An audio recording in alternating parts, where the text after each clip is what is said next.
Então, hoje assim, ó, hoje, e é uma decisão que certamente, eu falo para vocês, assim, ó, por conhecer a composição do PCdoB, do partido, do diretório, da comitê do partido, acho que dificilmente muda. Tá?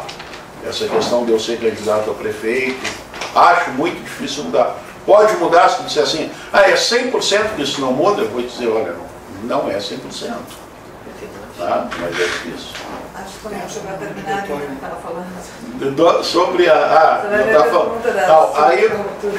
aí o que aconteceu? Quando apresentaram o nome do... Apresentamos o nome do Peter, a princípio não teve problema, e depois começou a surgir os problemas. Nós continuamos discutindo com o PT, dizendo para o PT o seguinte, olha, nós já tornamos isso público, nós fizemos nota à imprensa dizendo que o candidato é o Peter. Vocês nos apresentem uma boa razão para não ser o Peter, nós também não somos... O camarada me apresenta lá que o Peter foi preso por corrupção, né? Ou que o Peter teve envolvido em algum escândalo financeiro, né? Tudo bem, vamos rediscutir o nome do Peter, não sou obrigado a saber nem tudo. Mas agora, me apresentar argumentos assim, ó, o pessoal da FURG não gosta do Peter. Isso não é argumento político. O pessoal da juventude do PT, isso não é argumento político. O clamor que chega, desculpa, perguntar de novo. O clamor que tem chegado até mim, através de e-mail, de mensagem, é o seguinte, eu tenho que reproduzir aqui. O pessoal cobra o seguinte, a imagem do Nando não quebraria um pouco o caráter elitista do Lindemeyer? Por que não o Nando, então? Porque isso é aquelas questões... Isso é o que eles me falam, mas o Nando quebraria o caráter de elite. É as questões de opção do partido. Isso que chega até a gente. É as opções do partido. Eu vou respondendo a dela e vou responder essa tua no caminho. Tá?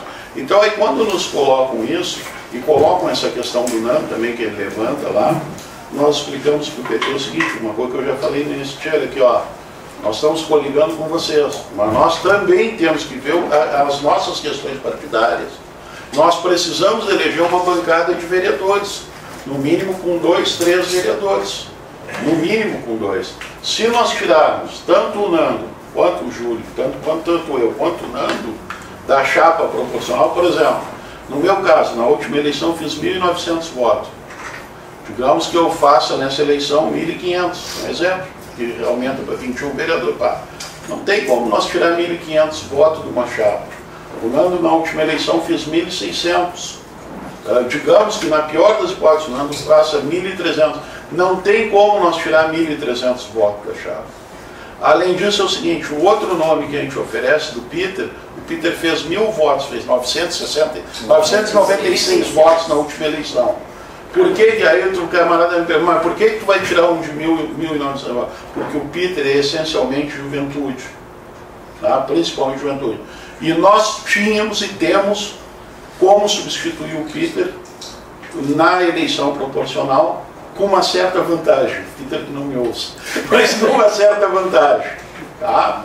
Claro que se o Peter for candidato na proporcional para nós, alguns desses candidatos que nós temos não vão poder ser candidatos, porque fica de mesma área, né? Seria o mesmo que nós botar 10 candidatos lá no cassino do PCdoB, ou 20 candidatos no cassino do PCdoB no Parque Guanabara. Não tem como nós fazer isso. Tá? Então, esse é o debate. Então, o debate chegou a um ponto e nós explicamos isso para o PT, conversamos com o PT várias vezes. Tá? E aí, qual era a argumentação? Eu disse para vocês, não aceitamos o Peter. Bom, nesse meio tempo de não aceitar o Peter, surgiu a questão do PSB e a questão do nome do Lauso. E aí nós dissemos, mas vem cá, o próprio PT disse, tá, mas vocês aceitam o Lauso? Perguntaram para nós. Vocês aceitam o Lauso? Nós dissemos, tu vai me desculpar. Olha, eu não vou nem entrar nos méritos. Mas assim, ó, comparar o Peter, que é a questão de juventude, do novo, do acréscimo, de esquerda, tudo, com o Lauso, que é uma pessoa que pertenceu lá na chapa com os brancos, que foi do PRN, do Collor de Mello, que concorreu a prefeito pelo Collor de Mello, aí é provocação, né? Com nós do PCdoB, é provocação. Por exemplo, propuseram inclusive assim, o João me permite, o João não vai se incomodar comigo. O João é do PCdoB, é meu companheiro aí há 30 anos. Todos conhecem ele como meu assessor. Propuseram não nessa reunião, mas numa outra reunião paralela que eu tive, uma das correntes do PT que quis conversar comigo, propôs o nome do João para candidato a vice. Bom, aí só um pouquinho, aí não pode é o Peter, porque o Peter é jovem, tem possibilidade de crescimento político e eleitoral e vai fazer sombra do PT. Não, aí não tem assunto, né? Aí nos coloca nessa situação que a gente está hoje aqui. Tu não pode ir indo e cada vez te diminuindo mais. O PCdoB tem o mesmo número de vereadores do PT na Câmara.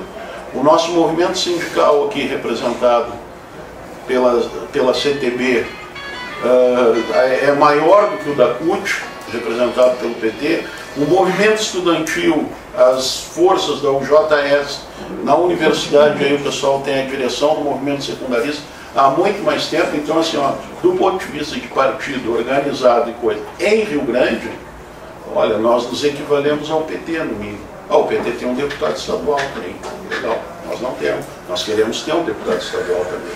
Por isso que nós estamos trabalhando. Então, essa cultura é só na eleição, para disputar a eleição, ou como é que vai ficar para ser do PT na Câmara hoje? Não, na Câmara continua mesmo agora. O Peter queria falar. Eu só queria fazer um acréscimo no que o Júlio colocou, até porque ele citou em relação ao argumento de que o Peter tem rejeição na juventude do PT e tem rejeição na FURG. Eu queria dizer que a rejeição que dizem que eu tenho, ela é equivalente com uma rejeição que qualquer outro político tem. Porque quando a gente entra na política, a gente assume um lado e desagrada o outro. E essa rejeição na FURG, ela é muito menor do que a aceitação. E eu posso te dizer, sem a menor dúvida disso, que o Peter foi o único coordenador geral reeleito no Diretório Central dos Estudantes da FURG nos últimos 10 anos. De lá para cá, nenhum coordenador geral foi reeleito. E o grupo político que coordena esse Diretório Central hoje é a UJS, composta por jovens do PCdoB, jovens que trabalham na luta junto com o Peter também. Inclusive é a única chapa inscrita para concorrer. E eu sou o presidente desse grupo e também fui candidato a deputado estadual com mais de 4.000 votos. Então não existe um argumento político sensato, do ponto de vista eleitoral, para descredibilizar o meu nome, visto que também eu assumi por 3 semanas como vereador aqui na Câmara e inclusive os próprios companheiros do PT elogiaram a minha atuação.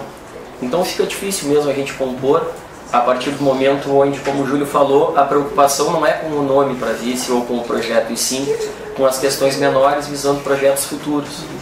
Até porque o Peter tem uma grande ligação com a deputada federal Manuela Dávila, que nós acreditamos e temos a maior esperança que será eleita a prefeita de Porto Alegre. E isso tem sim repercussão para o futuro político na disputa interna das forças de esquerda na cidade. Infelizmente o projeto de cidade, o projeto que deveria estar em pauta, ele ficou abaixo de questões menores. Então por isso que a gente opta pela candidatura do vereador Júlio Martins, até porque eu não tenho dúvida e tenho certeza que a maior parte da população também não tem dúvida. De repente a escolha pode ser feita a partir de determinados pragmatismos, mas a gente sabe que não existe nenhum político com o preparo do vereador Júlio aqui na cidade. Então a candidatura do vereador Júlio, ela é mais do que nunca justificável, porque o Júlio tem 20 anos de Câmara, tem uma conduta irrepreensível, é admirado tanto no campo da esquerda e respeitado no campo da direita pela sua atuação. Então uma candidatura nada mais do que justa. O PCdoB tem o dever de mostrar à população e dar à população a oportunidade também de ter direito a uma terceira opção, a partir do momento que surgem rejeições também ao candidato no campo da esquerda em função dos últimos acontecimentos. Sem contar que Rio Grande ganha um deputado estadual com a eleição do vereador Júlio a prefeito. Isso é muito bom para a cidade. Mantém um deputado estadual. E quem seria teu vice? Isso é assim, ó, isso é um debate que nós ainda vamos tendo até lá em junho, tá? Por quê? Porque em função até de alguma composição que possa ocorrer, ou dentro do próprio partido. Pode inclusive ser mantido o nome do Peter, tá? Pode ser mantido isso, mas isso é uma conversa que a gente ainda vai aprofundar. Tá? Existe algum partido que já mostrou interesse em coligar? Tem algumas conversas assim que a gente está tendo. Eu não sei, Michel. Isso. Não, quando eu cheguei aqui, tu tinha aberto uma outra perspectiva de discussão, que é justamente que era o Peter, né, ir para a majoritária, porque teria um outro nome da juventude, até com uma digamos assim, com uma possibilidade de alcançar mais votos dentro da juventude. Não vamos entrar no mérito da juventude, porque a questão de juventude não é homogênea, a gente tem que discutir isso, eu já tenho que colocar isso há muito tempo também.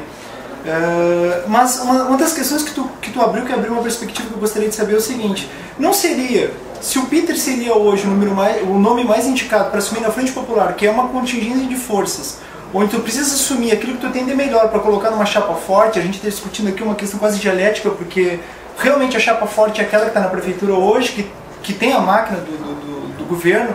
Será que hoje, por exemplo, já que tu tem essa outra perspectiva da juventude, para alçar mais votos que o Peter, a lógica não seria manter então o Peter como candidato natural do PCdoB a prefeito e essa outra perspectiva da juventude ficar para vereador e manter o nome do Peter forte, porque se ele é o indicado a ser o vice da Frente Popular e se abre para o PT ter o prefeito, a lógica é que o melhor nome do PCdoB para ser vice seria o prefeito de vocês. Essa não seria a lógica? É que assim, ó, na nossa lógica, o candidato, por exemplo, o Peter não seria o melhor candidato a prefeito, tá?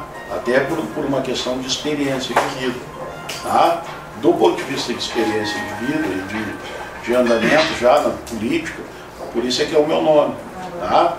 No caso de ser candidato a vice, é aquela questão, por exemplo, como vice, ele não tem a mesma responsabilidade que o prefeito e tem o espaço para aprender ainda. Tá?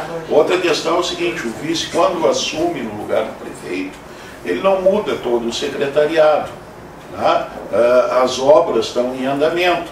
Então, o candidato a vice necessariamente não precisa ser o mais experiente, tá?